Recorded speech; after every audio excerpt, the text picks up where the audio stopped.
welcome to the deep dive.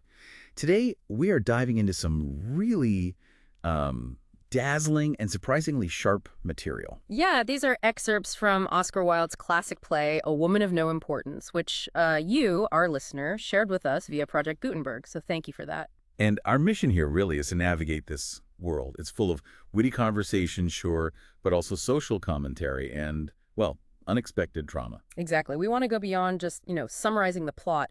We're aiming to dig into the brilliant insights Wilde just layers within the dialogue itself. Think of it as getting the key takeaways, maybe the aha moments, and seeing what still resonates today. It's all wrapped up in a conversation about these characters, the society they live in, and the crisis that just rocks their seemingly smooth world. Yeah, it's about understanding the why behind all that wit, the subversion and the social critique, and the really profound human struggle that's right at the heart of the story. Okay, let's unpack this world. Where does Wilde drop us in? Right, so we're at a country house party, Lady Hunstanton's place.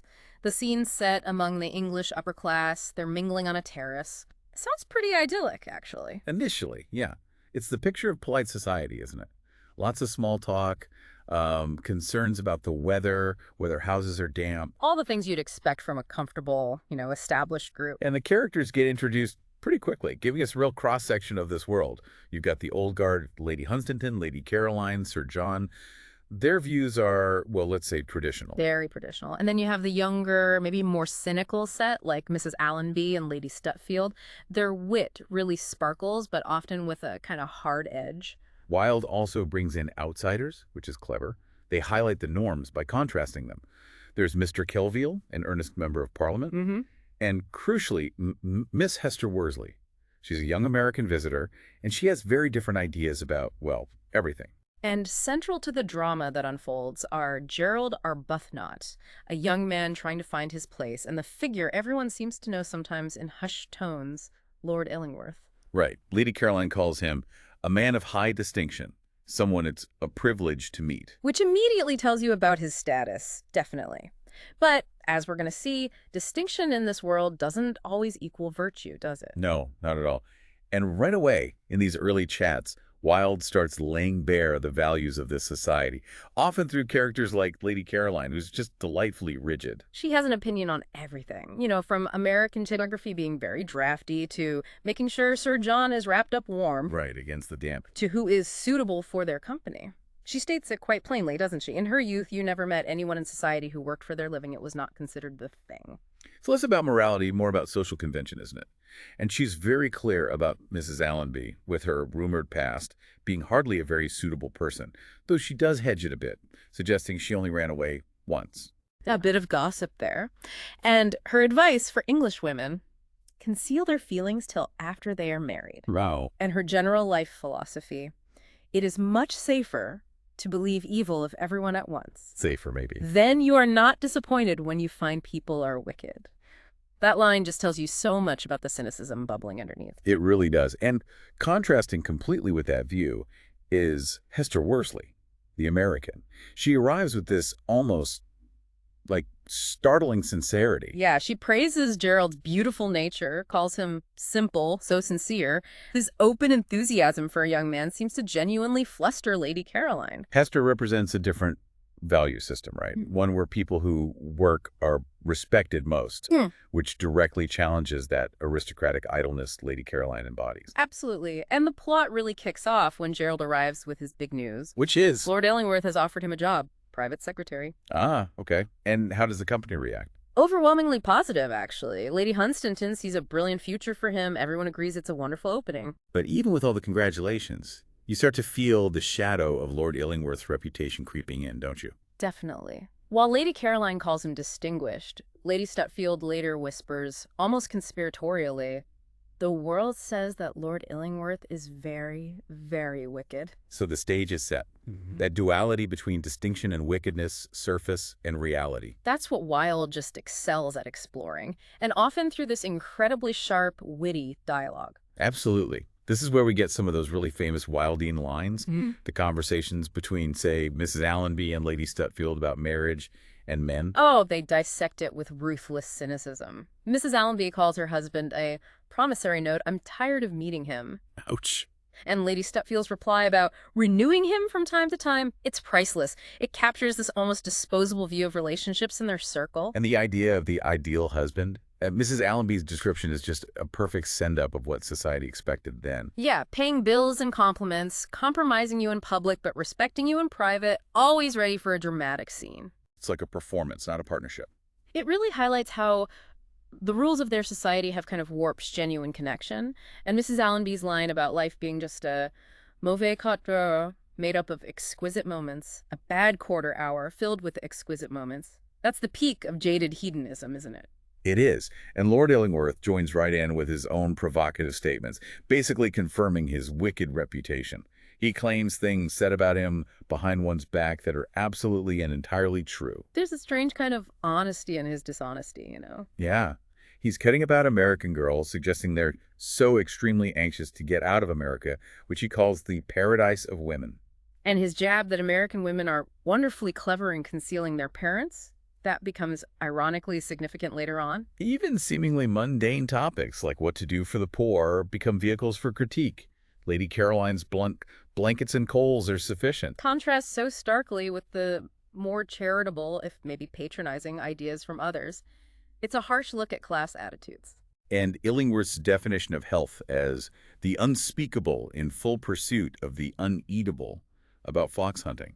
That's pure Wilde, using absurdity to expose the rituals of the upper class. His exchanges with Mrs. Allenby about love and marriage are probably the most famously cynical, though. Men marry because they're tired, women because they're curious. And both are disappointed. Yeah, and that line, the happiness of a married man depends on the people he is not married. It's devastating, really. A comment on the reality versus the ideal, but framed as just a clever quip. Mrs. Allenby telling him she likes him because he's never made love to me. And his reply, I've never done anything else. That sums up their whole dynamic, doesn't it? Playful, cynical, completely detached from any real emotion. All these witty barbs and cynical observations, they paint this picture of a society that values, well, artifice, reputation, pleasure. Way over sincerity, morality, or any kind of emotional depth. Which is exactly why Hester Worsley's presence becomes so disruptive. She just doesn't play by these rules. No, she openly says she dislikes the cynicism she hears. She finds the conversation literally unbelievable. She challenges their basic assumptions, like about lower classes in America. What a very strange arrangement, she says. She sees the English aristocracy almost like museum pieces, curiosities. And then she delivers that incredibly impassioned speech. It's a direct hit against the hypocrisy she sees all around her. She talks about building life in America on a better, truer, purer basis. She accuses the English rich of living on others and by them, laughing at simplicity and purity, sneering at self-sacrifice. She even brings up a specific example, Lord Henry Weston, a man with a terrible past who's accepted everywhere while the people he ruined are outcasts. And this stark contrast leads her to demand equal justice. It's powerful stuff. She argues that if a man and woman sin, they should both be punished, both branded, both suffer. Don't punish the one and let the other go free. Don't have one law for men and another for women. She insists society is unjust until shame for a woman means infamy for a man. This fiery moral core just clashes violently with the polite triviality around her. And the peak of that triviality, Lady Caroline's response right after Hester's plea for justice. Oh, right. Might I ask you for my cotton that is just behind you? It's almost comical, but chilling, too. Such complete detachment. It's into this exact moment, as Hester finishes talking about women who have sinned, that Mrs. Arbuthnot arrives. The description notes she's veiled, quiet, coming in from the terrace. Lady Hunstanton praises her goodness, calls her so good, the Archdeacon's right hand. But Lady Caroline, just looking at her handwriting, notes it's a little lacking in femininity. Subtle hints she doesn't quite fit the standard mold. Mrs. Arbuthnot seems sad about Gerald leaving, and significantly, she says she has never met Lord Illingworth. The audience can feel the dramatic irony building, can't they? Oh, definitely. And the tension peaks in what seems like a small moment. Lord Illingworth sees Mrs. Arbuthnot's letter. He picks it up, instantly recognizes the handwriting. And just dismisses the woman completely. Oh, no one in particular, a woman of no importance, and throws the letter down. That line obviously gives the play its title, dripping with irony he doesn't even realize yet. The big confrontation starts in the next act. Gerald, all excited about his future, asks Lord Illingworth to talk to his mother, persuade her to let him go. So Illingworth comes face to face with the woman he just dismissed. How does he handle it? He tries charm, even comments she's excessively handsome, but Mrs. Arbuthnot is just glacial. Her first line to him is cutting. There can be nothing in common between you and my son, Lord Illingworth. Gerald's caught in the middle, still completely unaware, right? He defends Illingworth, calls him awfully clever, says he knows more about life. The clash of values is so clear, but Gerald doesn't see the personal history driving it. Mrs. Arbuthnot's opposition is silent, but totally unyielding. Lord Illingworth picks up on this and asks to speak to her alone, which leads us to the play's central reveal. Okay, the private conversation. This is where the past just explodes into the present.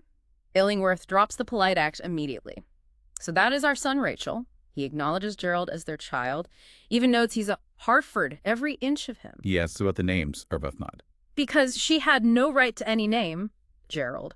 After her father, whose heart I broke, those names carry the weight of all her solitary suffering. And Illingworth's reaction. Typical Illingworth, I imagine. Totally. Wants to treat it casually. What is over is over. He says he's pleased with the boy, that his life felt incomplete without a son. He seems genuinely glad I found him. But Mrs. Arbuthnot isn't having it. She won't let him minimize her pain or claim the boy so easily. No, she insists Gerald is entirely mine. She reminds him he abandoned the child, spoiled my youth, ruined my life, tainted every moment with shame and suffering. His response must be pretty cold. Brutally pragmatic, no moral compass. Gerald's future considerably more important than your past. He wants Gerald to basically cut ties with her disgraced history for the sake of his career. She refuses to let Gerald go, obviously. Right. And Illingworth calls her illogical, pointing out she'd let him go with a stranger, but not his own father. He just cannot comprehend her reasons because they're rooted in love and suffering, things he refuses to acknowledge. Becomes her plea. Yeah, it's heartbreaking. She uses that biblical metaphor, the little vineyard of my life, the ewe lamb God sent me, begging him, don't take Gerald from me. It's this powerful image. Gerald is her sole source of meaning, her redemption after everything she lost. But Illingworth gets the last word before Gerald comes back in. And it's definitive. Reveals his true priority. Rachel, at the present moment, you are not necessary to Gerald's career. I am. There is nothing more to be said on the subject. It's all about power and status for him. Pure calculation. And the fallout begins the moment Gerald returns. He assumes it's all settled, right? Yep. Reminds his mother she'd agreed before. He just doesn't get the massive shift that just happened. No idea. And he lays out his motivations pretty clearly. Ambition, want something more, want a career, make his mother proud. And also love, right? He hopes to marry Hester. He thinks this job will give him the status he needs to propose. Which Mrs. Arbuthnot immediately sees as devastatingly ironic. She warns him about Hester. I fear you need have no hopes of Miss Worsley. I know her views on life. She has just told them to me. She knows Hester believes the man should be punished too. Gerald kind of pushes back against his mother's old warnings, doesn't he? About society being wicked, success being hollow. Yeah, he's totally captivated by Illingworth's world now. He sees it as the real world, the one he wants to conquer. Mrs. Arbuthnot tries to explain Illingworth's badness, not just his actions, but as what he is, something she's known for 20 years. But Gerald, in his youth and ambition, just dismisses the past. It's here she delivers that devastating monologue, describing the lost soul girl, dragging a chain of shame, wearing a mask like a leper with no joy, no peace, no atonement. This, she reveals, is the cost of Illingworth's actions. Right. This is why he's a bad man. And Gerald's response is just a gut punch for her. He finds the story tragic, sure, but then echoes society's cruelest judgment. I dare say the girl was just as much to blame. No nice girl would have done that. He has no idea he's condemning his own mother. Hearing her son say the very thing she suffered under, it pushes her to this terrible decision. The stage direction notes a pause, then she says it. Gerald, I withdraw all my objections. You are at liberty to go away with Lord Illingworth. The weight of that sacrifice. Agreeing to let him go into the very world with the very man, that ruined her. It's immense. Just as this awful decision hangs there, Hester rushes in, terrified, crying out, "Oh, save me from him." She accuses Lord Illingworth, who's followed her, of having horribly insulted her. It's implied he tried to kiss her, or maybe worse. The cynical wit we saw earlier is now revealed as just a cover for predatory behavior. Gerald is instantly enraged. He defends Hester so fiercely, calls her the purest thing on God's earth, a thing as pure as my own mother. The irony there. Thick isn't the word. He threatens to kill Illingworth, moves towards him. And as he does, Mrs. Arbuthnot rushes to stop him. And then the climax. She cries out the secret to stop the violence. "Stop, Gerald, stop! He is your own father!" Wow. The reveal just shatters everything. Gerald's stunned, Mrs. Arbuthnot collapses in shame, Hester flees, and Illingworth is, for maybe the only time, speechless, just biting his lip. Gerald helps his mother up and leads her away. The truth is out. The whole world of the play is just fundamentally altered.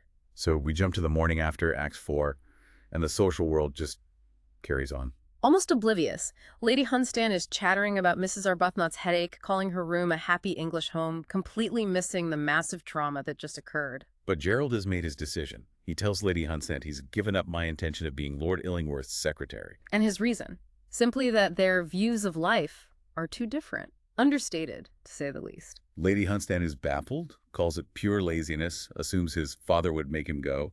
The others offer witty, cynical comments, sensing something's changed but not knowing what. We learn Gerald has written a letter to Illingworth. And what's fascinating is his idea of a solution. He thinks his father should marry his mother. To repair the wrong, make atonement. He believes this will lift the bitterness, the shadow, make her future better. It's quite idealistic in a way. But Mrs. Arbuthnot refuses, flat out. "I will not marry him." She states the simple, cruel truth. She is disgraced. He is not. It's, as she says, the usual history. The woman suffers, the man goes free. Gerald argues it's her duty, though, not just to herself but to other women, to stop Illingworth harming others. He's trying to apply a moral framework, but maybe still a conventional one. Her counter-argument is so powerful and tragic. She remembers how other women were hard on each other, no one helped her. She sees herself as a tainted thing, but insists her wrongs are my own and I will bear them alone. She refuses the hideous sacrifice. She won't mock marriage like that. It's about reclaiming her suffering and her dignity by saying no. Exactly. This isn't just about refusing a man. It's refusing to be defined or saved by the very system, the very conventions that broke her. It's a moment of profound agency. She then explains her feelings to Gerald about motherhood, revealing this depth of love and sacrifice that she says men don't understand. She talks about the struggle giving love to others because he, Gerald, didn't need it because he was her whole world. And the core of it, she says, is that she can't repent her sin because he is the result. You are more to me than innocence. I would rather be your mother than have been always pure. Her dishonor made him dearer. Her disgrace bound them closer. It was the price I paid for you, the price of soul and body. And her plea, "Child of my shame, be still the child of my shame." It completely subverts societal shame. She wears it as a badge of her love for him. Gerald, hearing this, finally gets it. The depth of her sacrifice. He feels remorse. I have been to blame. But still, he clings to the idea of duty, insists she must marry his father. And this is where Hester Worsley returns, unexpectedly. And her entrance just changes everything again. She embraces Mrs. Arbuthnot. She calls the idea of marrying Lord Illingworth real dishonor, real disgrace. So the moral voice, the outsider, now champions the fallen woman against the corrupt man. Precisely. Hester encourages Mrs. Arbuthnot to leave England for better, wiser, and less unjust lands. And in this moment of really profound connection, she says they'll weep together because have we not both loved him?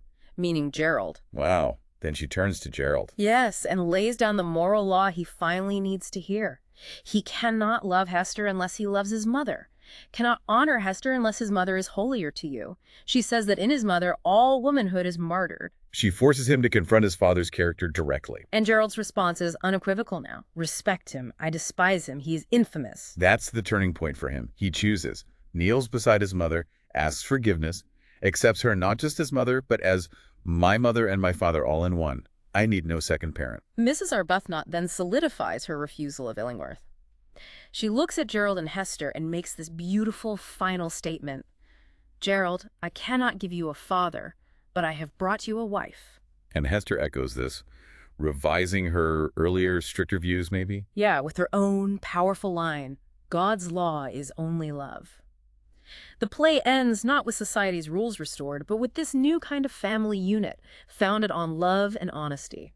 Mrs. Arbuthnot, having found her importance not in society's eyes, but in the love of her son and his partner, agrees to stay, for a little then, and if you let me, near you always. It's a tentative piece, but it's her piece. But there's one final confrontation. Illingworth arrives again. He does, still trying to control things. Utterly dismisses the incident with Hester, that silly Puritan girl making a scene merely because I wanted to kiss her. He actually asks, what harm is there in a kiss? And Mrs. Arbuthnot's reply hits hard because it's so personal. A kiss may ruin a human life, George Harford. I know that. I know that too well. Illingworth just brushes that aside, though, right? Oh. And offers a deal. Yeah, a transactional solution. Gerald can't be legitimized legally, but he can inherit property. He proposes this arrangement. Gerald splits time, Mrs. Arbuthnot gets an allowance. He's confident her past is safe because Hester doesn't count. And he confirms, again, he has not the slightest intention of marrying. But Mrs. Arbuthnot's refusal is absolute now. You've come too late. My son has no need of you. You are not necessary, she tells him. Gerald isn't interested in him anymore. Illingworth spots Gerald's letter, insists on reading it, sees Gerald's demand that he marry her for atonement. And despite saying he wouldn't marry, he offers to do it now, not out of booty, but to get my son back. He even frames it as a sacrifice of his ambitions. But Mrs. Arbuthnot delivers the final blow. Her final, definitive, I decline to marry you. Her reasons, she says, are the same ones she gave Gerald. Her two passions, my love of him, my hate of you. They cannot be killed, they feed each other. Illingworth realizes the Puritan, Hester, was the catalyst for Gerald changing his mind. He gets ready to leave, picks up his glove, and then makes one last cruel, dismissive comment. Recalling Mrs. Arbuthnot 20 years ago, calls her the prettiest of playthings, most fascinating of small romances, and starts to mention meeting his mistress and one's... Before he can finish reducing Gerald to just part of his past affairs, Mrs. Arbuthnot snatches his glove. And strikes him across the face with it. A powerful physical rejection. Absolutely. Of his attempt to diminish her, diminish their son. He's stunned, controls himself, looks at Gerald outside, sighs, and leaves. Finally defeated, perhaps. Mrs. Arbuthnot collapses, sobbing. Her final words about him. He would have said it. He would have said it. The pain of his casual cruelty is still incredibly deep. Gerald and Hester return, find her. Hester offers to be her daughter, and in the end, Mrs. Arbuthnot accepts them both. A new beginning of sorts. So what does this all really mean? We've seen this society that prioritizes appearance, wit, cynical detachment. Over sincerity, over morality. We've watched these characters grapple with ambition, duty, love, and the really deep scars of shame that society imposes. And at the core, there's this mother's extraordinary love and sacrifice. A love so profound she cannot regret the very act society condemns her for. Right, and her refusal to compromise her dignity, to make a mockery of marriage just for convention's sake or for a man who abandoned her, that's ultimately what gives her life its importance. Lord Illingworth called Mrs. Arbuthnot a woman of no importance. But by the end of these excerpts, who really seems important? It's her, isn't it? She makes the significant moral choices, shows the deepest love, and her suffering and resilience expose the hollowness of Illingworth's world. Definitely. Which leads you to think, doesn't it? In a world that still struggles with judging people, maybe especially women, based on their past or perceived sins, what does importance truly look like? Is it defined by status, power, or something much more personal, much more profound? And who gets to decide?